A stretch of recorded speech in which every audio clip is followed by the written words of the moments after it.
Hello everybody, I would like to thank Natalia for having invited me. It's my second time being in Kiev. The first time, you cannot imagine, was 1975. As a medical student, I received the license to travel through the Soviet Union, and I drove with my VW Beetle from Würzburg, former West Germany, Prague, Warsaw, Minsk, Smolensk, Moscow, Leningrad, Tallinn, Leningrad, down to Tbilisi, Erevan, Tbilisi, Sochi, Kiev, Odessa, and back to Germany. It was almost 3 months. I had 2 dogs and my girlfriend, and it worked perfectly. But let's now come to my topic, to the genetics of chronic pancreatitis, what is important for the clinician. How does it work? Next slide, please. Okay. If you look to alcohol consumption and chronic pancreatitis, you see that there is not a strict relation. It's more a logarithmic relation.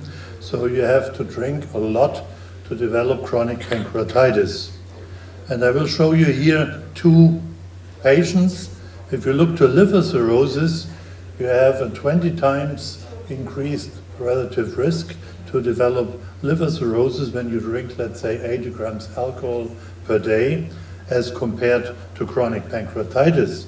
So in chronic pancreatitis, the risk to develop the disease when you drink alcohol is much lower, despite the fact that most of our patients, at least 80%, are alcoholics.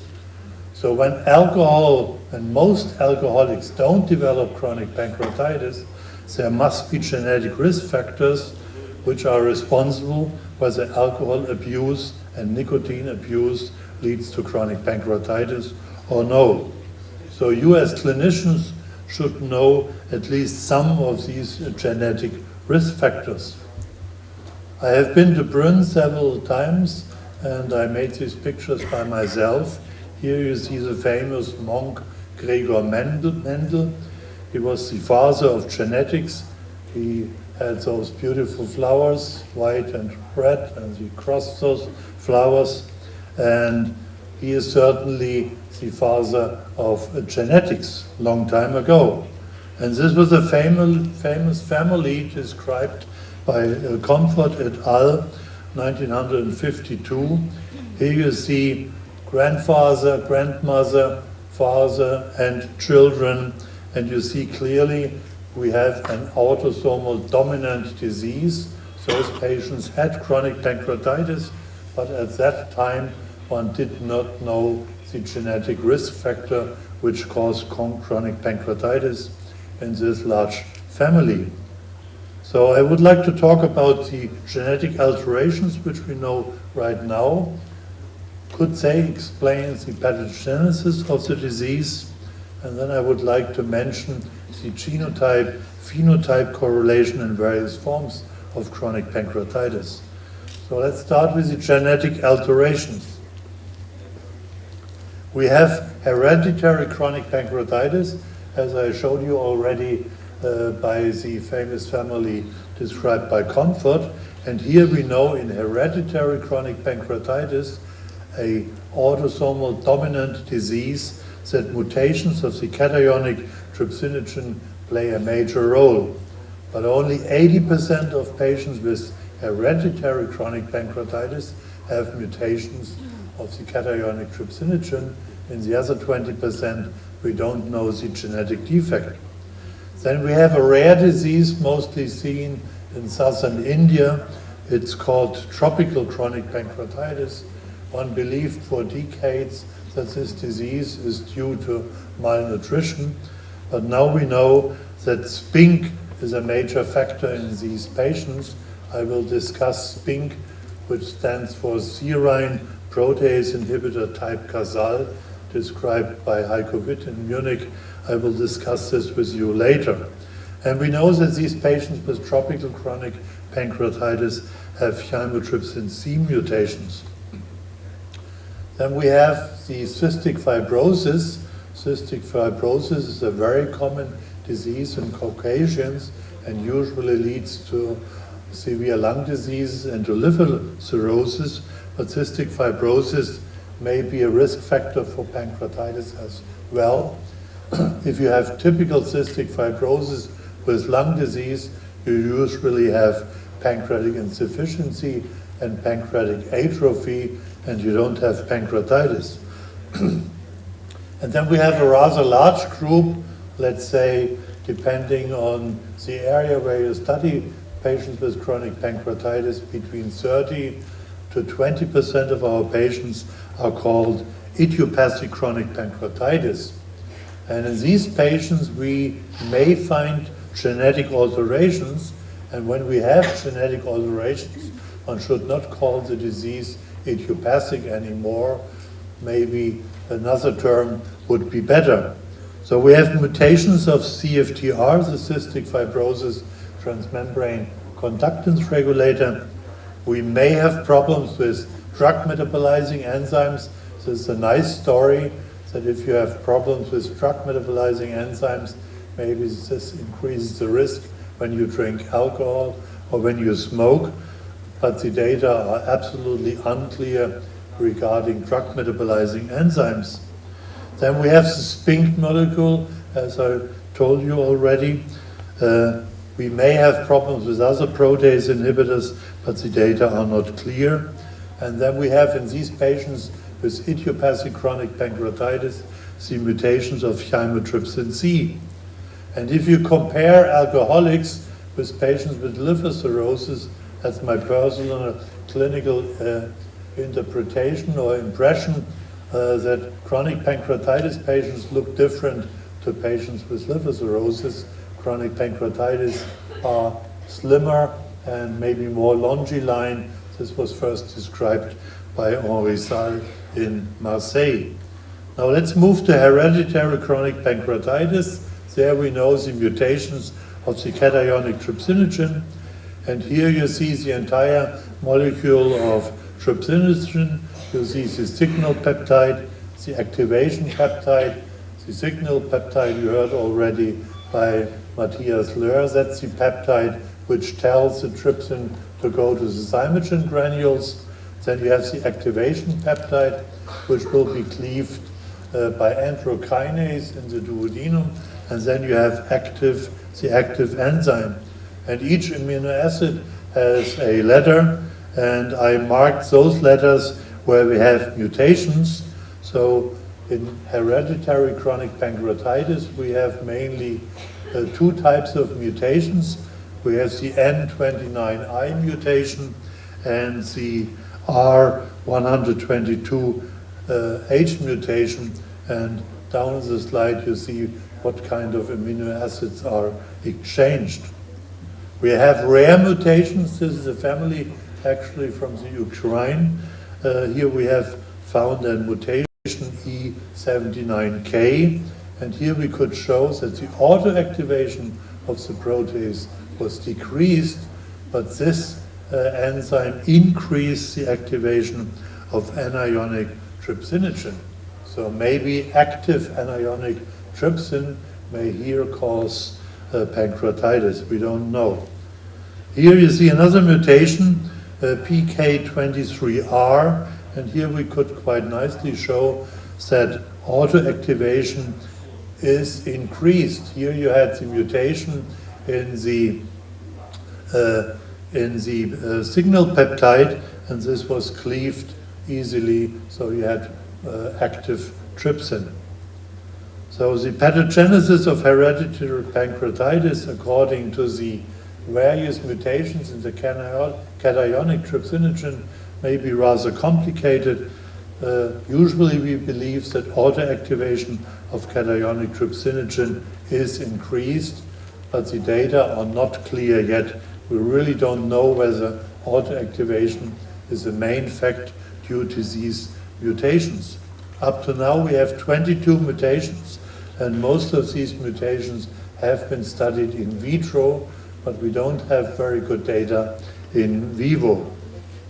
The entire story seems to prove the old concept of Hans Chiari, who said that pancreatitis is the result of autodigestion of the pancreas. So trypsin seems to play the major role in the pathogenesis of pancreatitis as compared to other pancreatic enzymes such as lipase or amylase. Now let's move to cystic fibrosis, which causes pancreatic insufficiency, and let's move to idiopathic chronic pancreatitis, where we may have mild mutations of the cystic fibrosis transmembrane conductance regulator. And up to now there was a belief that severe mutations of CFTR cause pancreatic insufficiency, and mild mutations, the molecule is still functioning but not as well, increase the risk to develop chronic pancreatitis. One believes that mild mutations, you still have bicarbonate secretion into the ducts, but you don't have enough water and bicarbonate in the ducts, so you may have occlusions due to protein plaques, but the story is not solved yet. And my former co-worker, Jonas Rosendahl, did a nice study. He analyzed patients with CFTR mutations, and here you see if you have hard mutations, so those mutations which may cause cystic fibrosis, then you have a slightly increased risk to develop chronic pancreatitis, but it was not significant. If you have one mild mutation and one hard mutation, we have a slight increased risk, so the odds ratio is 4.5. And when you have mild mutations, up to now one believed that mild mutations increase the risk to develop chronic pancreatitis. In our study, the p-value was not significant, so mild mutations of CFTR were not associated with the risk to develop chronic pancreatitis. So the conclusion is that the accumulation of CFTR variants in chronic pancreatitis are less pronounced than reported previously, and that only those severe mutations which may cause cystic fibrosis, that these mutations may lead to chronic pancreatitis, but only in these patients who have not cystic fibrosis. So not everyone who has severe mutations of CFTR develops a lung disease or liver cirrhosis. Now let's move to Spink, serine protease inhibitor type Casal. Mutations of Spink have first been described by Heiko Witt, and here you see a model by David Whitcomb. Here you see the trypsin molecule, and there's a pouch where Spink works to inhibit trypsin. So it would be easy to believe that a Spink mutation renders trypsin more active because trypsin is no longer inhibited by this protease inhibitor. Unfortunately, there are no studies which could prove this concept, so we don't know why Spink mutations lead to chronic pancreatitis. We know that Spink mutations increase the risk, that mainly in tropical chronic pancreatitis in India, we have Spink mutations. We have Spink mutations in healthy controls. We have Spink mutations in chronic idiopathic chronic pancreatitis. But is it really a loss of function? We still don't know. Now let's move to another very interesting protein. It's chymotrypsin C. Chymotrypsin C is not a digestive enzyme. It's the enzyme which has been first described by Rinderknecht. He called it enzyme Y. And I mention again my co-worker Jonas Rosendahl. He studied together with Miklos Saintos in Boston and with Heiko Witt a large amount of patients. And here you see in healthy people, we found a mutant in chymotrypsin C in 0.7% of our patients. In hereditary chronic pancreatitis, those who have mutations of cationic trypsinogen, we find 3.3% with a mutation of chymotrypsin C. In tropical chronic pancreatitis, 50% of these patients have Spink mutations, and here you see they have either alone or in addition mutations of Spink, of chymotrypsin C, sorry. In alcoholic chronic pancreatitis, in 2.9%, we have mutations of chymotrypsin C, and in alcoholic liver disease, it's the same like in controls, only 0.7 have mutations of chymotrypsin C. What happens when you have a mutation of chymotrypsin C? You have less activity and you have less secretion of this enzyme. So one believes that a mutation leads to an increase of active trypsin in the pancreas, because chymotrypsin C is a molecule which cleaves and destroys prematurely activated trypsin in the pancreas. Miklos Santos believes that autoactivation of trypsinogen within the pancreas is not the most important pathogenetic effect. He believes that mutated trypsinogens cannot be degraded by intact chymotrypsin C, so that mutations of the trypsinogen renders it more active, because trypsinogen cannot be degraded by chymotrypsin C. That's an hypothesis which is not proven either. So we may have either autoactivation or less degradation, but Hans Chiari is right. You have active trypsin in the pancreas as a main cause of chronic pancreatitis. I would like to introduce another interesting molecule. It's carboxypeptidase A1. It's a rather complicated story. I don't want to go through this rather busy slide. I only want to show you that we may find mutations in carboxypeptidase A1 as well, and we don't know the pathogenesis. What is the reason that we have an increased risk when carboxypeptidase A1 is mutated? Carboxypeptidase A1 is responsible for folding of proteins, so maybe endoplasmatic reticulum stress plays a role. This is another busy slide. I don't want to discuss it with you in more detail. So I told you again, endoplasmatic reticulum stress may play a role. Now let's move to another very interesting enzyme, that's SELP, which is a novel gene which has been discovered as a risk factor in chronic pancreatitis. This was mainly a group from Norway, and we collaborated with this group together with Markus Lerch. Has been published in the last year, but we don't know the pathogenesis, why SELP mutations renders patients at an increased risk to develop chronic pancreatitis. So that's just a model. We have on the top of the slide chymotrypsin C. If chymotrypsin C doesn't work very well, then you have active trypsin in the pancreas due to autoactivation or due to less degradation. If you have mutations of Spink, you may have more active proteases in the pancreas. Just a model. What happened?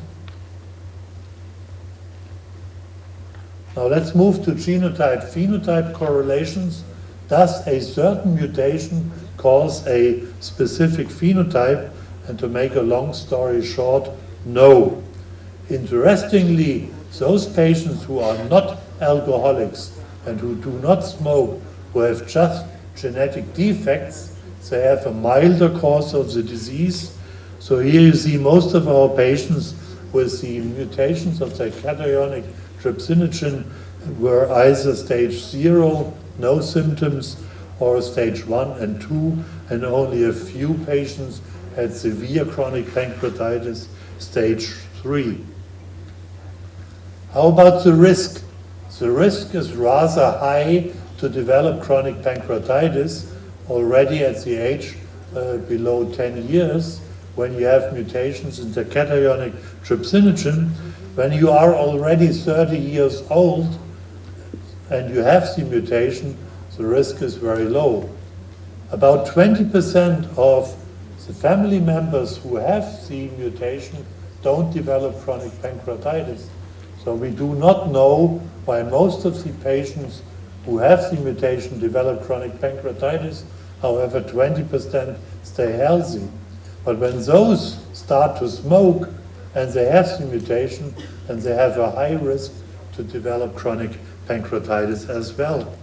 So I would like to summarize this story. We have environmental factors such as alcohol and smoking. Nicotine plays an important role. And we have genetic factors. If you look to alcoholic chronic pancreatitis on the left side, you see nicotine and alcohol plays the most important role, but we have mutations of chymotrypsin C and Spink. If you look to tropical chronic pancreatitis, TCP, you have the mutations of Spink and chymotrypsin C. If you look to idiopathic chronic pancreatitis, alcohol certainly does not play a role.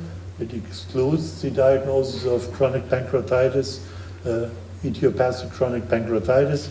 But there you may have more genetic factors such as Spink, CFTR, chymotrypsin C, duplication, etc. And if you look to the classical rare disease, the autosomal dominant hereditary chronic pancreatitis, there you have the PRSS1 mutations, the mutations of cationic trypsinogen. Now, who should be genetically tested? That's a very important question for you as clinicians. And we have strict laws in Germany now when we are allowed to test or when it is forbidden to test. So when you do a genetic test, irrespective what you are doing, for example, hemochromatosis or cystic fibrosis or whatever, you have to have a license to do the genetic test, and you receive this license only when you are taught how to do it. So you need to have competence. So you don't have to be a geneticist, but you are allowed, when you are an expert in the disease, to do genetic testing, but you have to do tests before that you are capable to do genetic testing and genetic consultation. So each physician may authorize genetic tests in those diseases for which he is a specialist. Consultation after the results, it's not a must, it should. So the physician needs proof of qualification with regards to genetic testing. For diseases which cannot be treated, and this is a difficult story, for diseases which cannot be treated, when you do genetic testing, then it's a must that the patient receives a consultation regarding the results of the genetic tests. Could we have the slide again? I don't see it here. So now I have it here. It's okay.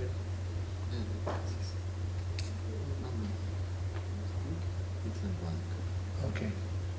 I pushed the wrong button. Sorry. So whom should we test? Genetic diagnosis of chronic pancreatitis. We test everyone who develops the disease under the age of 35 years and who does not drink and who does not smoke. If more than one family member is affected, we call it familiary pancreatitis.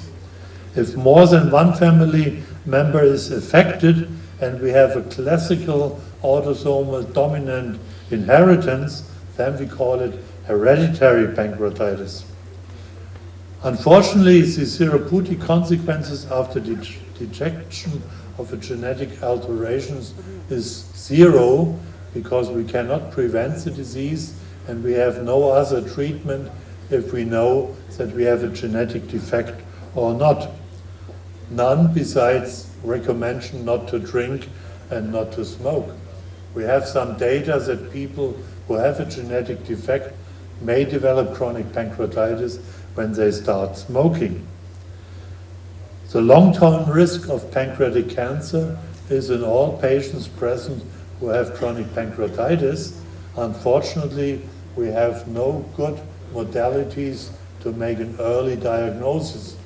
There are some studies doing endosonography yearly or MRI yearly, but I'm not really convinced that detection of pancreatic cancer in the chronically inflamed pancreas does really help us to make an early diagnosis of pancreatic cancer. So predictive genetic testing in healthy persons in cases of only one family member affected with chronic pancreatitis, please do not genetic testing, because most of the genetic risk factors are only weak risk factors. So the healthy person has a stigma, he is afraid to develop chronic pancreatitis, despite the fact that the genetic risk factor is only a low risk factor, and we have no possibility of prophylaxis, and it's an unnecessary stigma. So to say it again, if you have idiopathic pancreatitis in one family member, we do not predictive genetic testing in other family members. We do predictive genetic testing in healthy persons in cases of more than one family member affected with chronic pancreatitis. Then you have the exclusion of the risk. You have the detection of mutations of the cationic trypsinogen. Then we know that you have a high risk to develop the disease, and this may be important regarding family planning. We do no genetic testing when you have only a limited prediction regarding probability of development of chronic pancreatitis, and most of the presently known genetic alterations, and we have no possibility to prevent the disease. So if I may summarize my talk, we have hereditary chronic pancreatitis, about 5% of our patients. It's an autosomal dominant disease with many family members affected, many generations. There we have in 80% of the patients mutations of the cationic trypsinogen. In 20% we don't know the mutation yet. Then we have familiary idiopathic chronic pancreatitis. There we have numerous weak genetic risk factors. We do not predictive genetic testing. So when you have patients with relapsing pancreatitis below 35 years of age, no bile stones, no alcohol, no nicotine, you may test just for scientific purposes, but again, don't do predictive genetic testing when you have only one family member affected. If you do the test in the person who has chronic pancreatitis, he's sometimes happy when you find a genetic defect, because then he loses the stigma that he is an alcoholic or he would smoke too much. Thank you for your attention.